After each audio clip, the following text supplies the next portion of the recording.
Olá, você está na Reconnect para além da religião.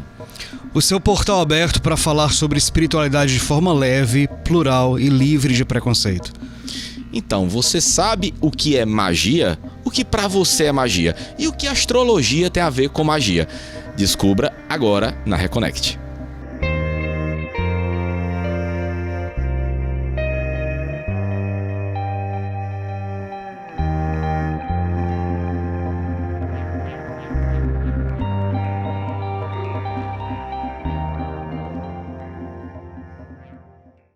Olá, que bom que você está com a gente. Então, você está na Reconnect, seu portal aberto para falar sobre espiritualidade para além da religião. Se você perdeu qualquer um dos programas anteriores, fica ligado aqui nas nossas redes sociais, que vai aparecer aqui no cantinho da tela. Também veja todos os programas no nosso canal no YouTube, Reconnect Brasil. Ouça o áudio, todos os áudios de todos os programas anteriores no nosso podcast, que é o Reconnectcast, nas principais plataformas de streaming. Acertei.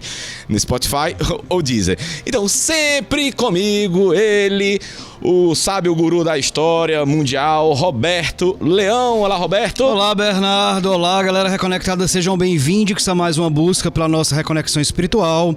E hoje vamos tirar mais um coelho da nossa cartola espiritualista, conversando com ele, que é bacharel em Direito, astrólogo sideralista, membro colaborador do Instituto Rimonim, onde atua como pesquisador e escritor, trabalhando com a temática das diversas tradições mágicas do Ocidente. Escreveu o livro recém-publicado Magia Tradicional, Ensaios em Filosofia Oculta, cuja temática versa sobre astrologia, magia, enteógenos e o trabalho divinatório com os sonhos, nas mais diversas facetas do que se chama comumente de tradição esotérica ocidental. Com a gente hoje, Kaique Girão, também conhecido como não. Vajra Jotti. Não, mas aí foi pessoal. Foi pessoal. Eu erro nomes, todo mundo sabe que eu erro nomes. Inclusive, eu quero mandar um abraço pro pastor Felipe Escacela. É porque ele falou Escarela. Mas ele foi muito gentil, o programa é excelente. Faz que nem o Bernardo, sigam aqui o nosso canal no YouTube, se inscrevam, Reconnect Brasil, compartilhe com os amigos, o programa tá excelente. É sobre igreja evangélica inclusiva e plural. Show de bola esse programa, um abração, pastor. Deixa eu tentar. Vai.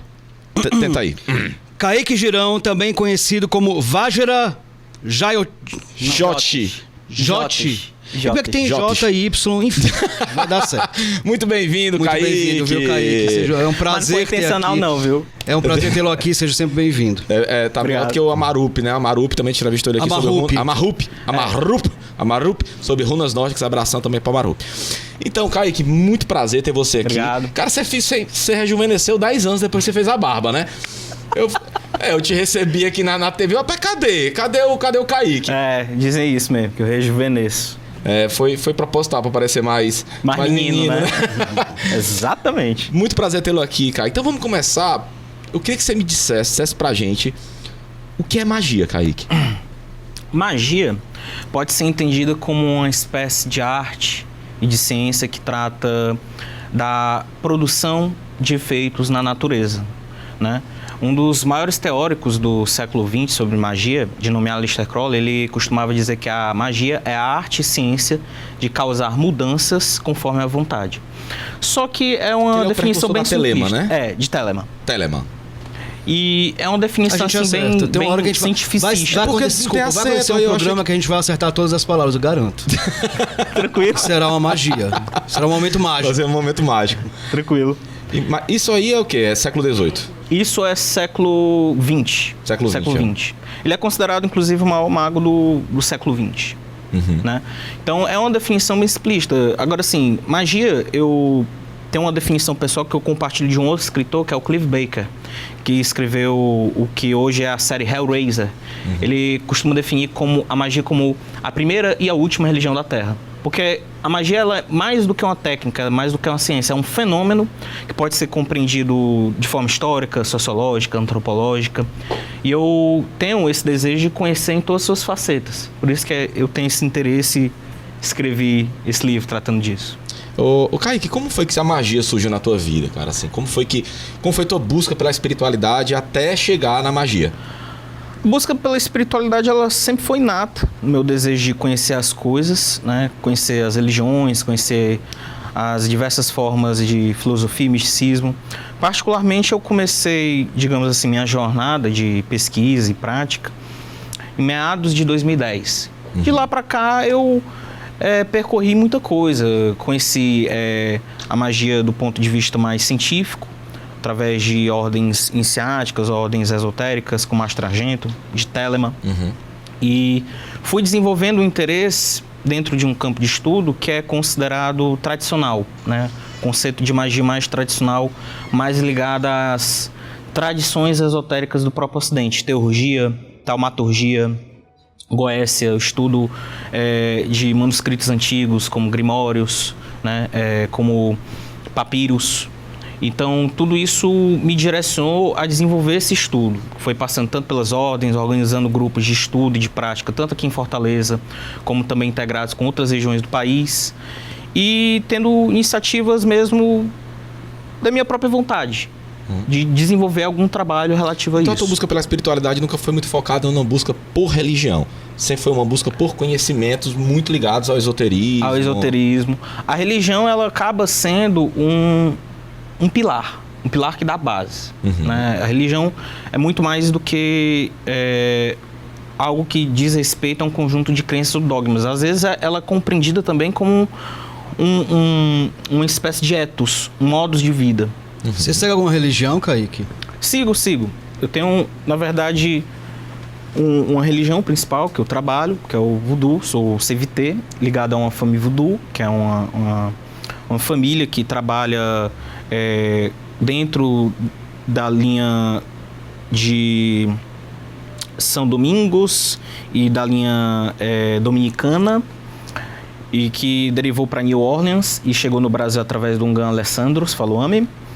Essa família Ninho da Serpente. Sou só um CVT, só um devoto, no sentido religioso, não sou iniciado.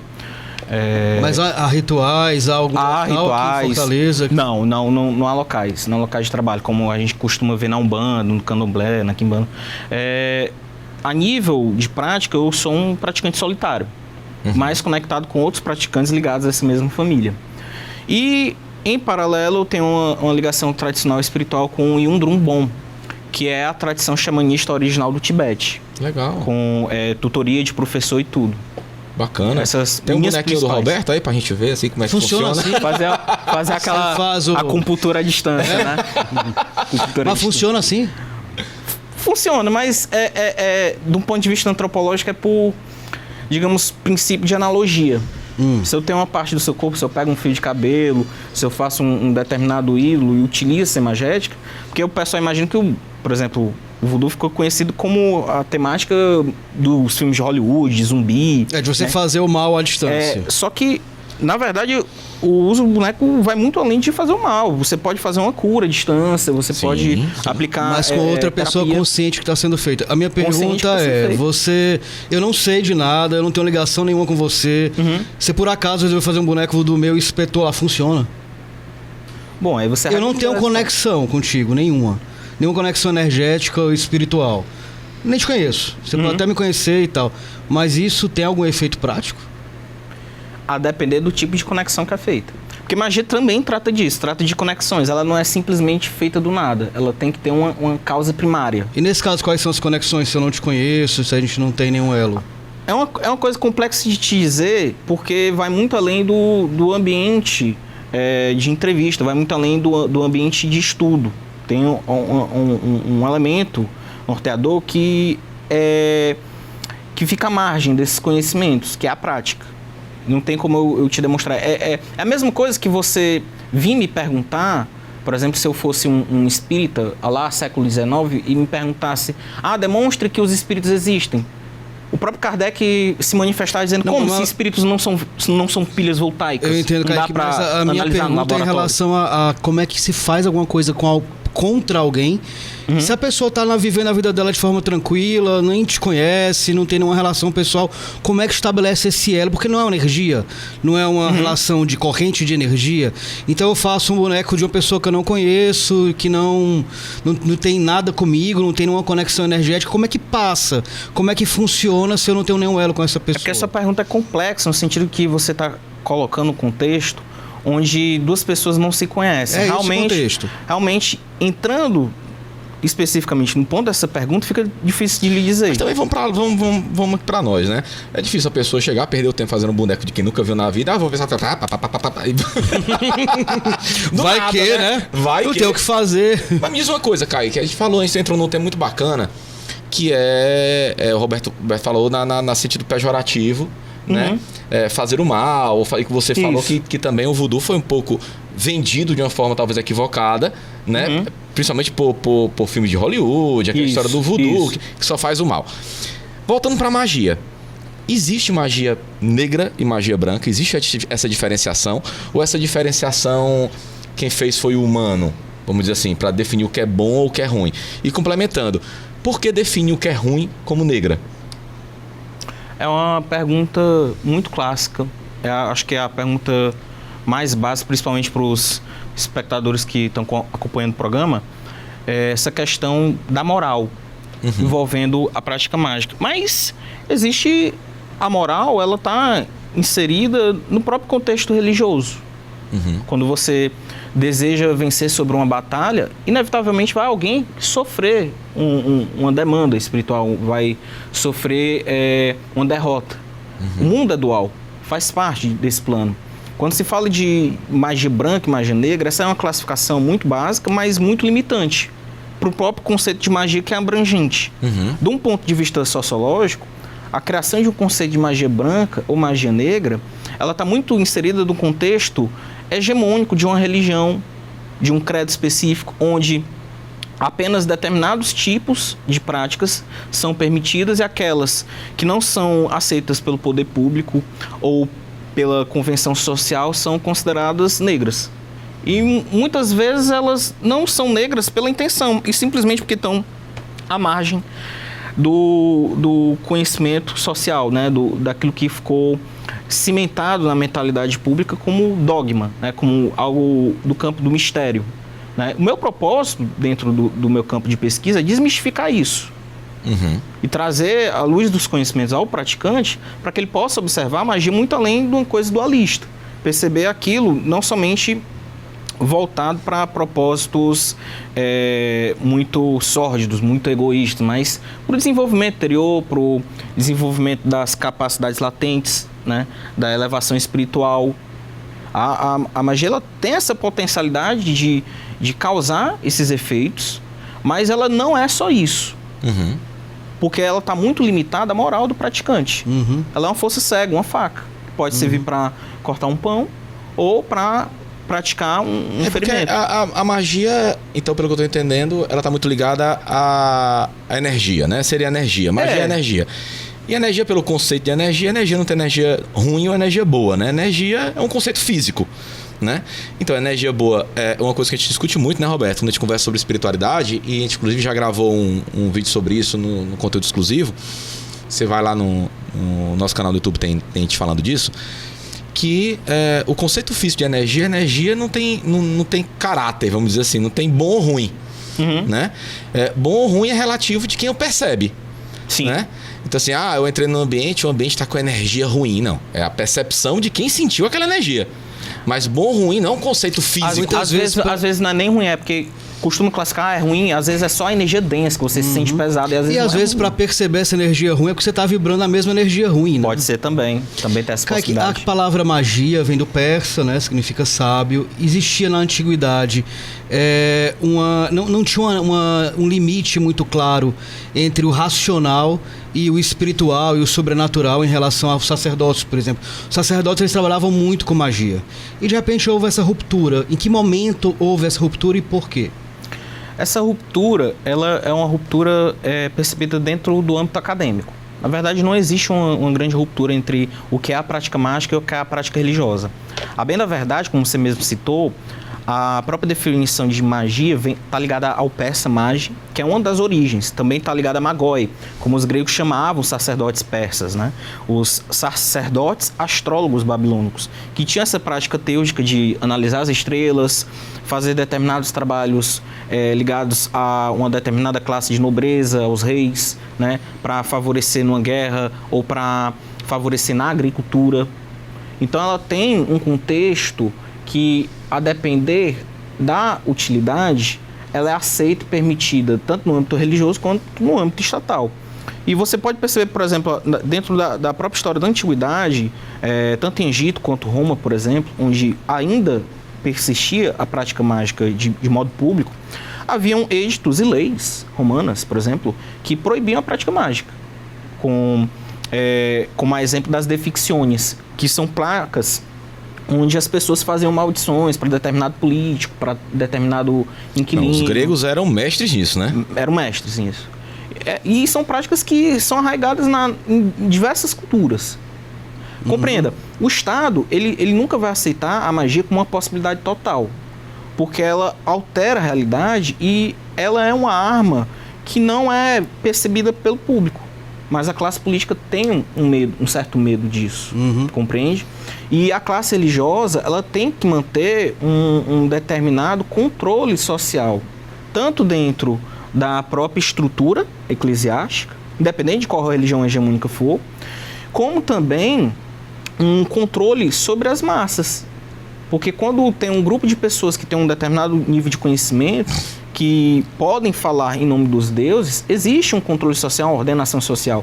E é isso que é preservado. Quando você tem praticantes um pouco à margem disso, que estão à margem da civilização, à margem do fenômeno da cidade, mais conectado com as tradições que estão ligadas à natureza primordial das coisas, você tem uma situação díspa em que a magia é percebida como algo negativo, como algo marginal. E esse processo de marginalização é o que em muitos livros de antropologia, de sociologia, é percebido como o fenômeno da feitiçaria, que nada mais é do que um excludente para aqueles que não estão alinhados com o dogma principal daquele período, daquelas leis, daquele conjunto normativo. Então a feitiçaria seria uma forma negativa de falar sobre a magia, é isso? Isso. Isso persistiu muito durante os séculos XVIII e XIX. Né? Eliphas Levi, Papus, esses grandes autores franceses, eles colocavam muito essa diferenciação, que foi arraigada desde o Cornelius Agrippa, desde o Giordano Bruno, em separar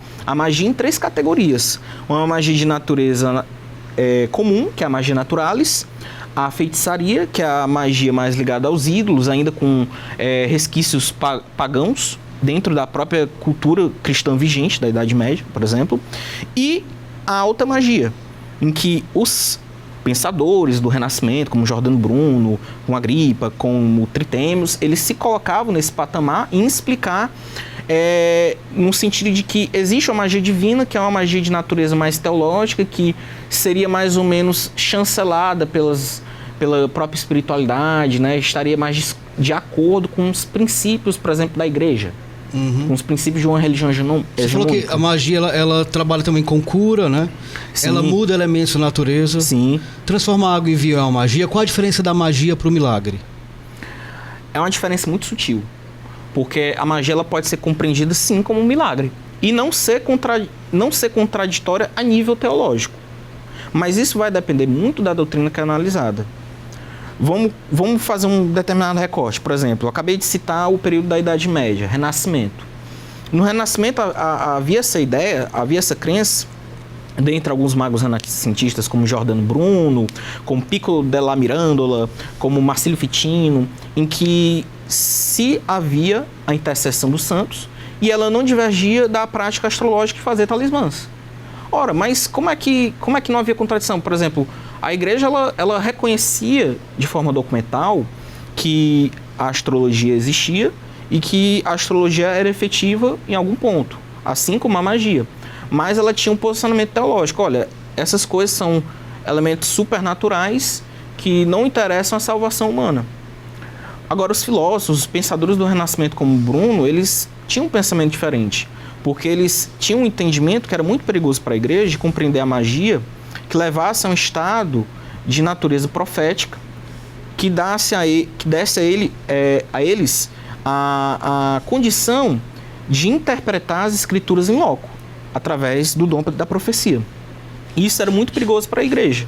Era uma ameaça ao poder hegemônico. E nesse sentido, onde é que a magia diferencia de milagre?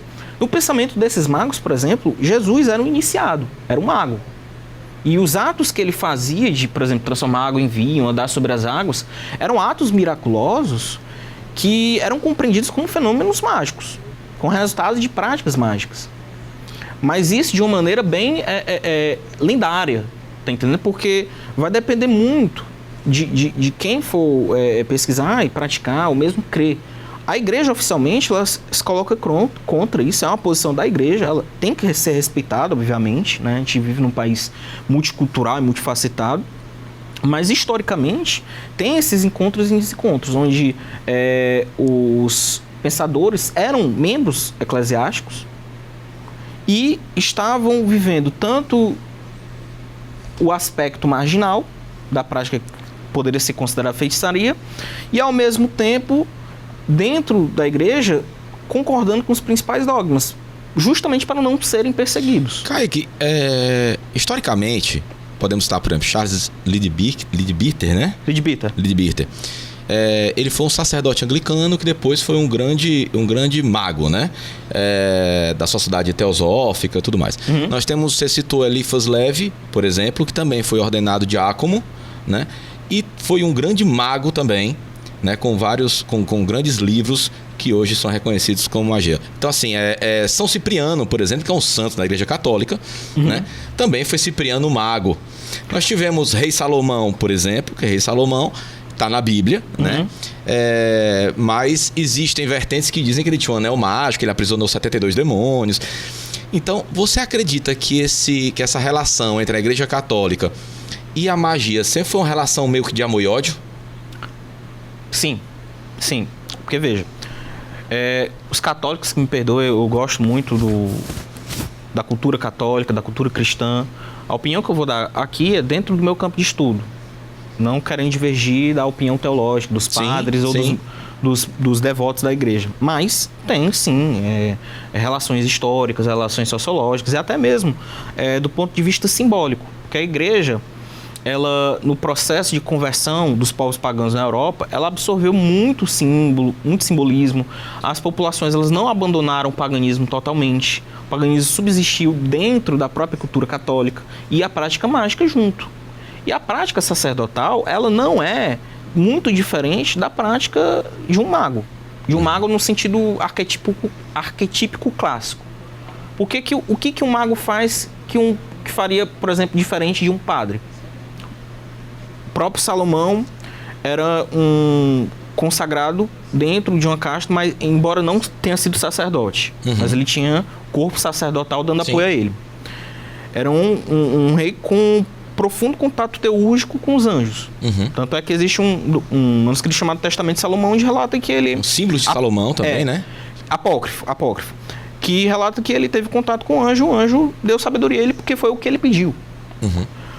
Temos o próprio caso do São Cipriano. Uhum. Só que o São Cipriano é uma contradição, porque ele não é reconhecido na atual geografia da igreja como um santo.